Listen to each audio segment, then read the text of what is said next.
Yes, now. There's Rocksteady King of the Pit TV. We just listened to Lynyrd Skynyrd. Second Helping was the title of the record.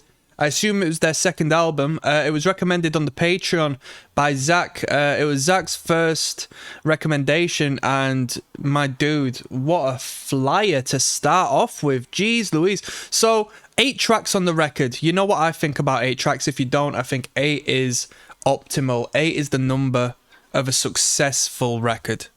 8 tracks, concentrated power in each and every track, great individuality and separation and ideas.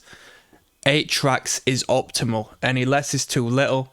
If it was 7 tracks, I'd think, right, you must be a prog band, because how you getting enough material in here? And if it's more than 8, you're sort of desperate. 8 tracks is perfect.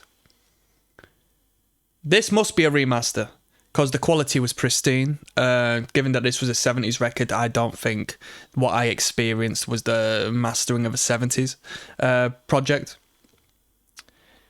Apparently there's 7 members in the band. I only say that because I count the faces on the album artwork, which was surprising. Like, what a full unit. Starts off with Sweet Home Alabama. I mean, where can you go wrong with that one? And then from there, we went on a journey through songs I've never listened to in my life. Where do I start? Honestly, this was a amazing record. This was really flipping good. I was in the wrong state of mind to listen to track 2. I Need You was great, but 7 minutes worth of lower tempo, more emotive based music. It didn't hit me like it should, although I appreciate the value of such.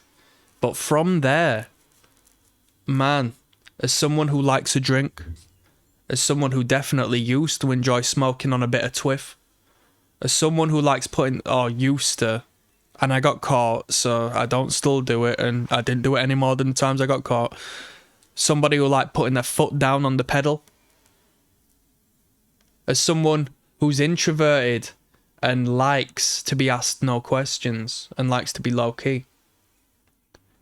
This record was absolutely fantastic. Absolutely fantastic. Badass, rock and roll, attitude, without having to be overt. I'm a rock star, everyone. We don't get none of that here. We just get great musicians who portray rock and roll in the finest light. I'm not big on guitar solos. Album is riddled with solo sections because they're great musicians. I don't mind.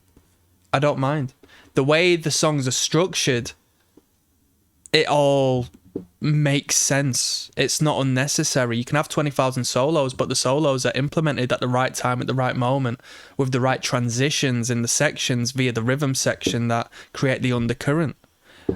Gorgeous. Brilliant. Swamp music, banger. Had to bust the old guitar out for a solo whilst listening. I never do that. Needle and the Spoon, great record, great, topic of discussion. Call Me the Breeze, what a banger. Call Me the Breeze. Because I'm always heading down the road, was that the lyric? Wow. That's what I'm on about. Ballad of Curtis Lowe, I didn't know who Curtis Lowe was. I do now. Working for MCA, Punk Rock 101, rebelling against the record label, rebelling against the company and the business. Don't ask me no questions. That's proto-punk to me. I'm rating this record 9 out of 10. Why don't I give it 10 out of 10? Because I've never rated anything 10 out of 10 in my life. What more of a compliment do you need? Great record.